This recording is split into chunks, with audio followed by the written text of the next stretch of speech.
You're listening to the Good Question Podcast with Richard Jacobs. Our goal is to make each of our guests exclaim, that's a good question. I don't know the answer. Because when that happens, it means you, the listener, may be inspired to learn more beyond the interview and to ask great questions yourself that lead to new insights. In this podcast, we cover historical and current anthropology, comparative religion, and history. Welcome, and let's get started. Hello, this is Richard Jacobs. My guest is Joanna Sapir. She's a holistic health business owner.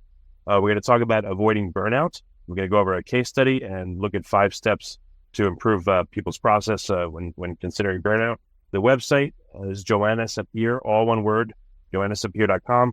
Sapir is spelled S-A-P-I-R. Joanna is J-O-A-N-N-A, so joannasapir.com. Joanna, thanks so much for coming. Yeah, thank you for having me, Rich. Slight correction that I used to own a health business, but I sold that, and now I work as a business strategist for health and wellness practitioners. Okay, but still, burnout's probably a key theme that hasn't left you, right? Oh, 100%. Okay. Well, tell me a bit about your background and why has the topic of burnout become very important to you? Yeah, well, I never imagined myself in business, I'll say that, and that's like many of my clients. So I feel really lucky. I don't know how many people talk about their careers this way, but I've had like 3 different kind of phases to my career, like 3 different almost lifetimes. And my original calling way back coming out of college was to teaching, to being a teacher. And I still consider myself a teacher, but I was a high school classroom teacher for years and got into curriculum design. I was teaching teachers. That was my career path. And so a bunch of things happened in my life where some shifts happened, some changes were made. I left the classroom and I almost accidentally, just very organically started my first business without ever like thinking I'm going into business or I want to be an entrepreneur, nothing like that. And what that business was a brick and mortar strength and conditioning business. It was a gym, and so I had no background in business whatsoever. I had been a high school teacher and a teacher educator for all those years and found myself running a business, and the business took off. People started showing up. I had to be there every day. It was just me. I had no systems or processes in place. I did everything and wore all the hats. And within the first year, I found myself one day in the emergency room with a variety of very strange symptoms that I was really concerned about that seemed pretty serious to me. And the doctor, really? What happened? If you don't say. Well, yeah, I mean, there was a combination of like my skin had broken out in some strange like red rashes, and I had nausea and dizziness. And to me, I was like, oh my goodness, meningitis, like what's going on? It was just, the combination was unusual. And I'm not somebody who runs to the doctor for things, but I was like, what's going on? And I get there and they start running all these tests, and like 2 hours into running these tests, and they just kept coming back and being like, have you traveled to a foreign country? They're like trying to rule out tropical diseases. And I finally, it hit me as I'm sitting there. Oh my goodness, this is like a manifestation of stress. And once I realized it, I knew that's exactly what it was. And it was the beginning signs of burnout. And that's usually what burnout looks like for folks, is either they're hit with some major health scare or major actual health problems. Or the other thing is just kind of a depression of feeling like, I don't know if I want to do this anymore. Maybe I just burn it all down. They have dreams of just working at a bookstore instead of having their own business, And so I had hit that point. And so, I mean, for me, it was my wake-up call, and it was so early in the business that I realized, I need to actually learn how to run this business. I need to learn how this goes. I mean, this has got to be possible. So I set about to learn that. So fast forward 10 years, I grew that business to be able to run without me and was profitable and sustainable. And I sold it and knew that what I wanted to do was help specifically health and wellness practitioners, folks like acupuncturists and body workers, et cetera, run more profitable, more sustainable businesses, because these are folks who, just like I did, almost they end up in business without any business background whatsoever and without ever thinking like I'm starting a business. Instead, they have a skill and a gift that they want to bring to others in health and in healing. And so you just kind of hang your shingle and you go for it. You know how to work with clients, you know how to do the practice, the modality, but nobody's ever taught my folks the business side of things. And so burnout happens pretty fast and pretty regularly without getting some help there. Years ago, I would hear people having a nervous breakdown. Is that just extreme burnout, or like, once people get into burnout or they're approaching it, like, are there stages that have been categorized by people? I'm not a psychologist and have no specific background in that. I mean, I consider myself a business teacher and business strategist. So I can tell you, as I said, kind of what the symptoms are that people come to me with, which is a sort of desperation and a questioning of, do I even want to go on and do this anymore? And usually, if they even could see the possibility, then they don't feel that way, but they don't see the possibility. So fortunately, I'm able to lay that out for them. Like, here's how it can look, and here are the changes that you'd need to make to get there, and it's totally possible. I guess people say, paraphrasing, like they feel stuck and they're losing interest in their business. It's hard to motivate themselves, but again, they feel stuck and they have to, maybe like they're on a hamster wheel. Like, yeah. What are some of the things you hear from people that tell you, Well, there's a huge lack of time. It's like they don't get to do anything for themselves that they really want to. So, and in my case, my clients are health practitioners, and many of them, their own health is just like they're not even doing the physical like activities that they love. They're missing time with their loved ones because, as you said, hamster wheel, it's like they're in their business and just cranking at all times, kind of squeezing clients in wherever they can get in. When there's gaps in the schedule, kind of like racing to do whatever they can to get more clients to fill those gaps, and just feeling like they have no time for themselves. Folks have come to me and said, originally when I dreamed of this business, I had this business plan, and the business was going to allow me to do all these pursue these creative projects I have, and they've just never been able to do any of that. And so health issues going by the wayside, relationships kind of falling apart, not being there for their kids or their spouses. These are the kinds of things that people show up with and just go, I feel like a workhorse. But besides all that, Rich, is they're also not making enough money in the process. So there's like almost no reward. It's not like, okay, I'm doing this for the money. It's like they're also struggling financially. And there's this feeling to it that if I step off this hamster wheel, it will all fall apart and I'll be broke. And the thing is usually the way their businesses are set up, that is true, that if they step off, that there will be no more income. So that's one of the things that we got to fix, Yeah, I felt all these things. For myself, I implemented systems and procedures and checklists and, use the 80-20 rule, but, we'll get into your system. So you were experiencing this burnout, you had this mystery illness. I took you off the story, but if we could return to it, what did you do next, and how did you innovate and figure out what to do? Yeah, well, I trial and error. I did know of somebody, there was kind of somebody in the field who was fairly local that I knew about that had a real successful gym that was just like mine. This is back in 2007. And this style of like, now we see lots of these kind of small strength and conditioning, kind of more boutique looking gyms. Back then it was pretty new and pretty unusual. So there weren't a lot of models of it. And so, but I knew of this one person, and I think maybe I heard that they were mentoring some people, and I reached out. So the first thing I did was seek a mentor. That mentorship didn't particularly work out. They were running their gym. They were just kind of trying to help people on the side and weren't that good at it, really. But eventually, I think I remember I definitely started reading books, some classics, the E-Myth, and started seeing things myself. But when things really turned around was when I found the right mentorship for me. And so I found a firm that was a fitness business coaching company, and really just started learning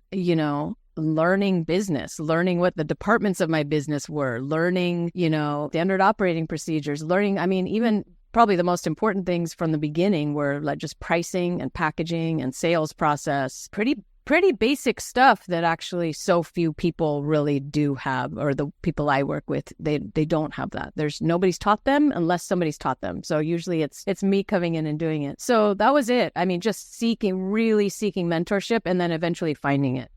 What is the protocol when you first start working with someone? What does it look like? Once they're actually a client, or just like from the moment there's some contact? Oh yeah, once they're a client, what kind of things do you take clients through typically, in what order, or like what's some of the basics of your system?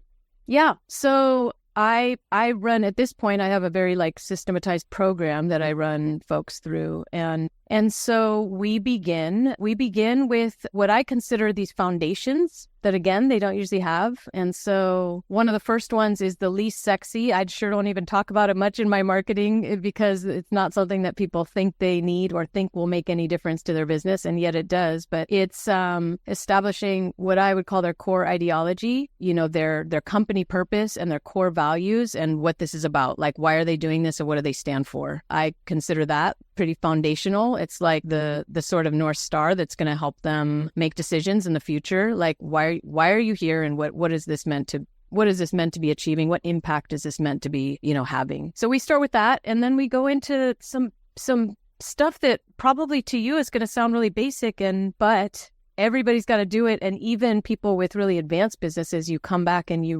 review and reiterate these same things over and over. So we move into, who are your ideal clients? Health practitioners, wellness practitioners have never been taught to hone in on who are their ideal clients. Their model they're usually taught in their schooling is simply around health and helping anybody. So this can be hard and it can be in shift. And so what I like to lead people through is a series of exercises that, to me, I don't come from a marketing lens, even though I absolutely teach them marketing in the long run. But I'm not coming to ideal client from a marketing lens. I'm coming to it from the lens of the practitioner and looking at, okay, who are the people that you have absolutely loved working with and have gotten the best results from your services? And it's that intersection. And we look at who those folks are, and we look at any patterns there are. And I guide my clients through looking at that. So even anybody listening who's been in business, again, like I do this every year. I review who my ideal client is and my ideal client avatars, and it's based on real people. So that's the next thing we do. And from there, we build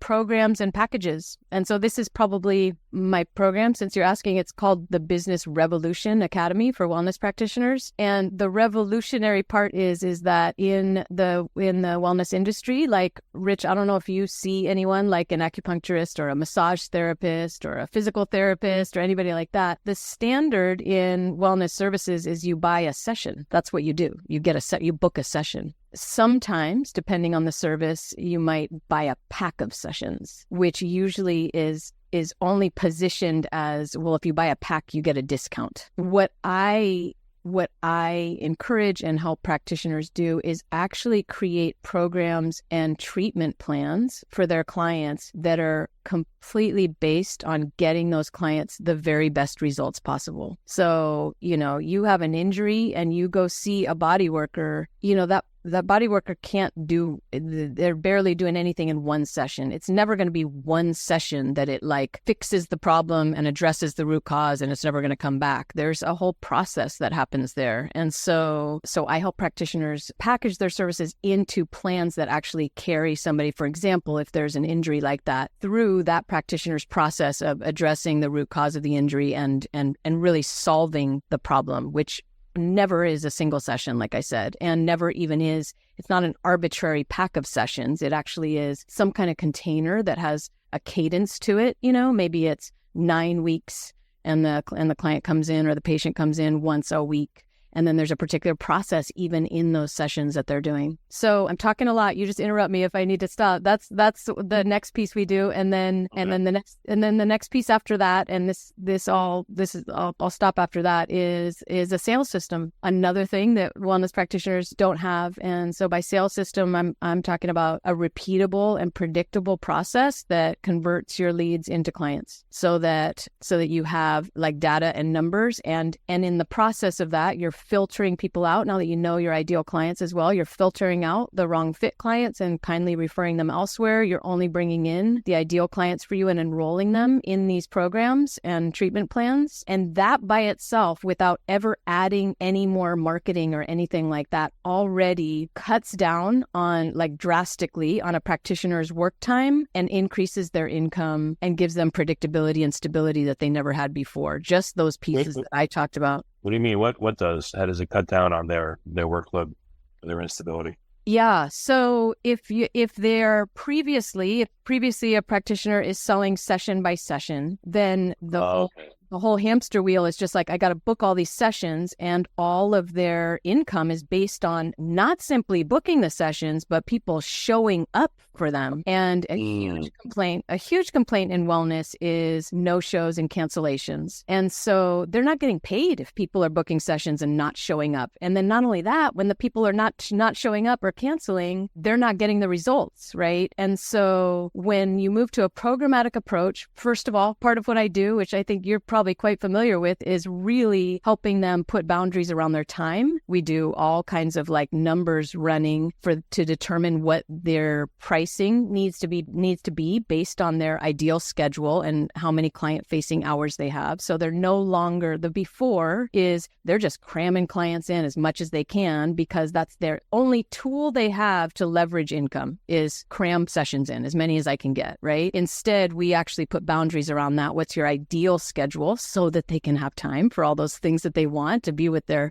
partners or their kids or for their own health or for their creative projects, right? We create that. We base their pricing based on that. And then now they're enrolling clients in a, like I said, like a 9-week program, or it might even be a 12-month program. It all just depends on the practitioner and what they design. So now there's this predictability, and the income itself, it's not based on whether people book and show up. They have booked now for, months into the future. They do show up because they're on like an automatic payment plan. And these are folks who are fully committed to the process. So they're actually getting incredible results, which just increases referrals and probably most of all gives the practitioner this true sense of fulfillment that they're finally doing what they came to do. This is what they came to do. These are not people who started businesses to get rich or, like because they thought that this was going to be lucrative. They started these businesses because this was a gift they want to give. And now it's finally really happening that people are getting but if you don't do prepays and stuff like that, if people stop paying, then the contract holds in a lot of people, but not everybody. So what happens when they start doing these long programs?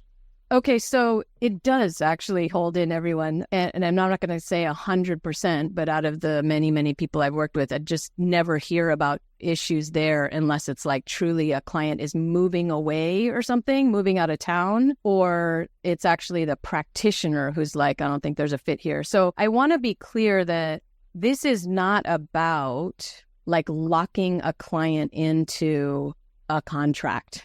That's really not the premise. The premise is, what do my ideal clients actually need in terms of services? So the practitioner is who designs that, and that is truly designed to meet the needs of these clients. So those clients are very consensually stepping into that container. It's not, I wouldn't, yes, there is a client agreement, and in licensed professions, it's not called a client agreement.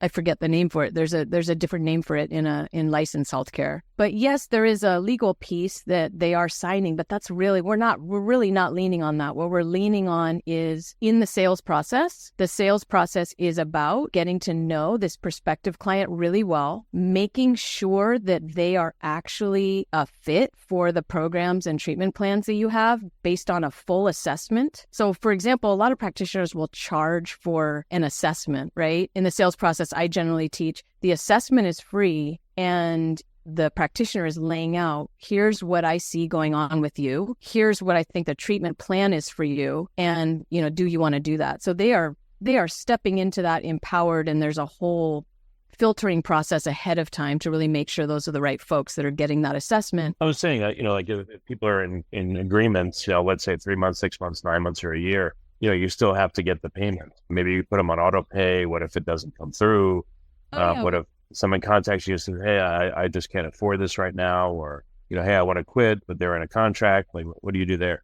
Yeah, I mean, I would just say the right systems in place generally prevent that. So something like the I can't afford it, that's all prevented before you even ever have an assessment with them, because we pre-qualify on budget and we pre-qualify on commitment. None of this is arbitrary. Like I was talking about, a 10-session pack, the way a lot of people do it is arbitrary. It's just based on this. If you buy 10, you get some kind of discount. These programs are based on what the practitioner, the actual process a practitioner is going to take a client through. So let's see, I'll just use myself as an example, but I'm not a health practitioner. But here I have this program. It's the Business Revolution Academy. It's a 6-month program. You're joining the program knowing what we're doing, knowing what the process is, knowing month by month how long it takes and how this is going to go, knowing what potentially your results are. I'm completely transparent about what kind of results I think you may have at month 6, at month 9, at month 10, whatever it is. I'll be transparent about that, where that is. And so you know what this is about. It's not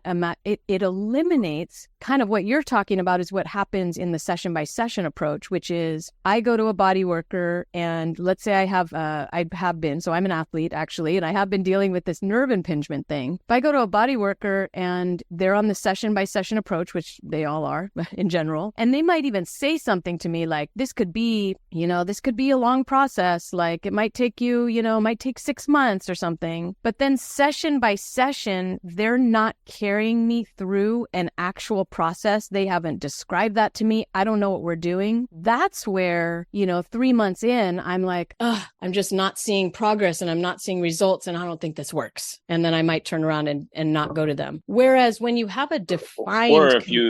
Or if you feel good after, let's say, 3 sessions, you're like, I don't need to go to them anymore. I'm fine. Okay, I guess that could be a thinking too. We could take both those examples. So what in a defined container, I understand the path that I'm on. I'm being taken on some kind of journey, and the practitioner has explained that to me and lays out like, this is what phase we're in of this work, or this is what we're focusing on this portion of this work. And I understand the whole process I'm going to be going through. And I know perfectly well that if, whatever, as the example, 3 months in, like they're even talking to me explicitly about this, like, yep, you're not seeing this yet, these results, and we're still working towards this milestone or whatever. So I know that. Likewise, if they know as part of their process that somebody's going to feel better because let's just say they've released, it's some physical thing and they've actually released whatever is creating the pain, but part of their process is now, let's go to the root of what created that tension, adhesion,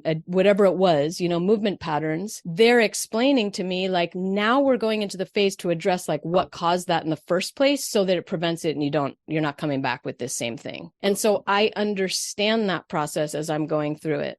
Now, it sounds like you're asking me those questions from kind of the client side of things, like some maybe resistance around getting like, I'm doing air quotes, locked into a contract. Again, I want to be really clear. That's not what this is about at all. I mean, it's amazing the success stories that practitioners have with their clients around this. But what practitioners do often ask me is what you just asked, which is, what if I'm wrong and it takes less time or more time and then I thought it was going to. And a key piece of this is just full transparency the whole time, that as the practitioner, you get to share with the client exactly where they're at. But again, in the process I teach anyway, practitioners have a framework. So they're still showing you where you're at in the framework and in the process. And if, something went better than planned, cool, the great. And you want to release them, like you've gone through everything that you need to go, done. That's you as a practitioner get to say, we're not there. Or if you called it wrong and you realize that they're responding really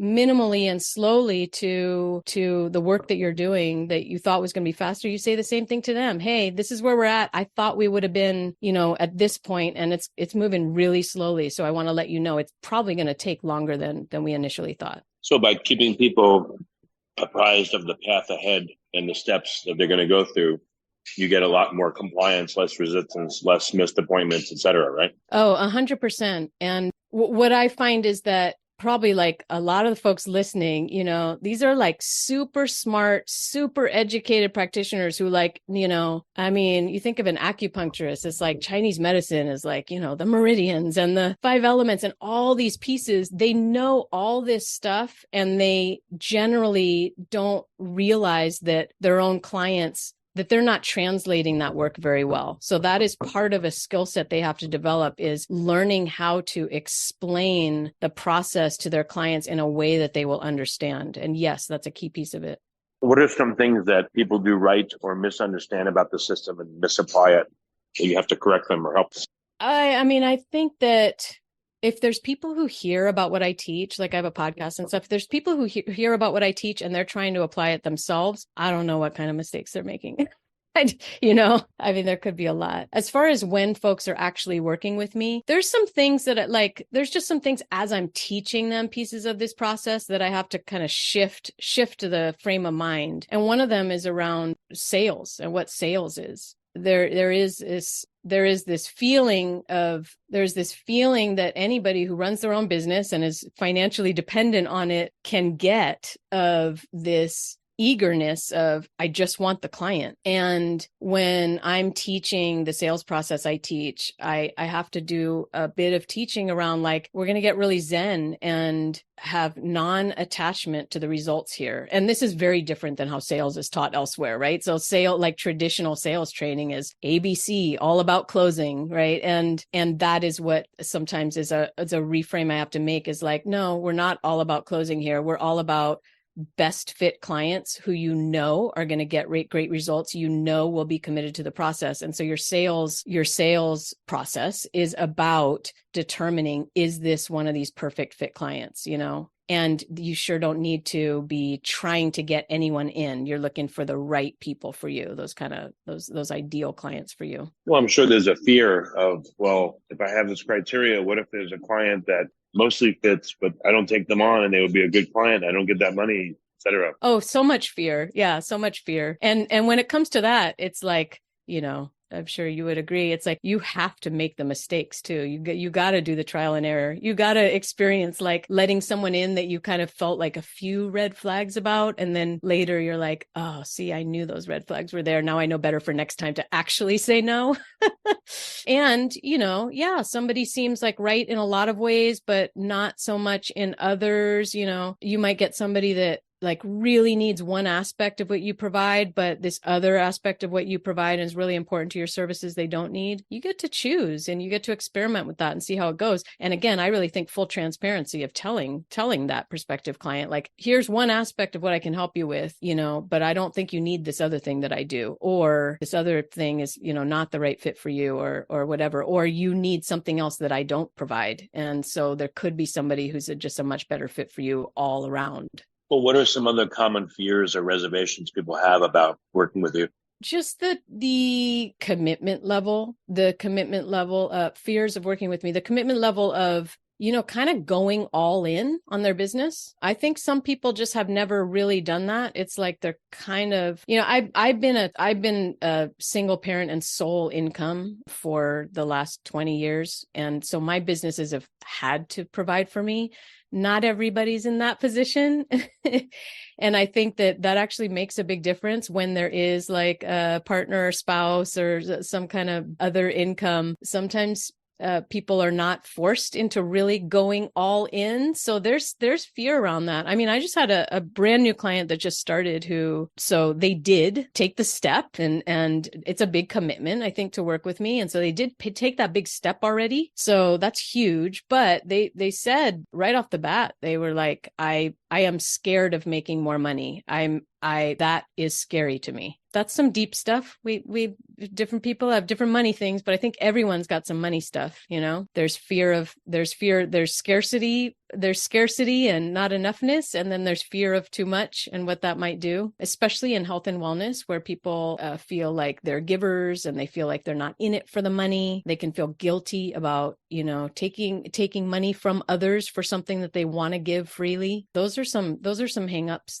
that can be barriers. Okay, well, it makes sense. But there are certain professions that have a much harder time with this, like your acupuncturists. They do well with it, but physical therapists don't. where personal trainers, have the hardest time, et cetera? Well, so when it comes to body workers, which is sort of a blanket term for anybody doing like physical and manual therapies, included in body workers would be massage therapists. And I'd say, so I have had very successful clients who are body workers who are focused on pain and injury and really consider their services therapeutic and a form of therapy. But a lot of massage therapists, came through schools, and the model that they see out in the world of massage therapy is just, well, it's always session by session, and can often where they get their starts is in a spa setting, which is just all about just kind of a one-time relaxing massage. Those folks,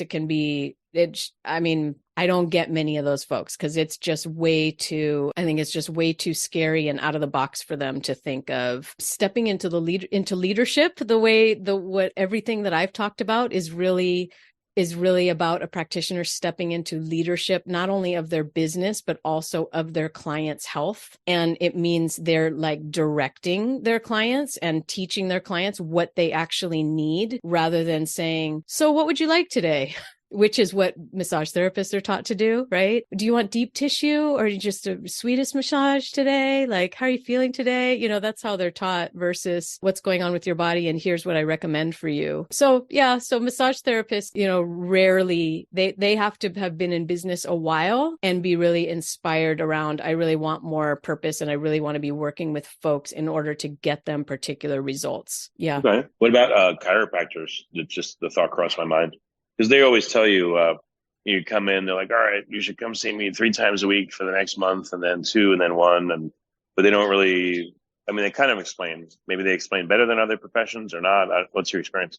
Yeah, I think chiropractors are who, I don't want to get myself in too much trouble here. I will say that I have only worked with one chiropractor in all the time I've been doing this work. So I don't have a massive amount of experience. I know that chiropractic is the field that has given folks a bad taste in their mouth or a bad idea around long-term care. And I think it's because there seem to be all kinds of business programs and business development just for chiropractors. I would say that seems to be the field in health and wellness where there is a lot of drive around more money. I have no idea why. I couldn't tell you. I just don't know that world enough. But I think that there's lots of business programs for chiropractors. I'm teaching that. And my sense is that because enough people have complaints about how that's gone for them as clients, that it's really done by the chiropractor, that it's done with this money in mind rather than impact in mind, or at least that's how the clients are feeling it, which is not an approach that I would want. So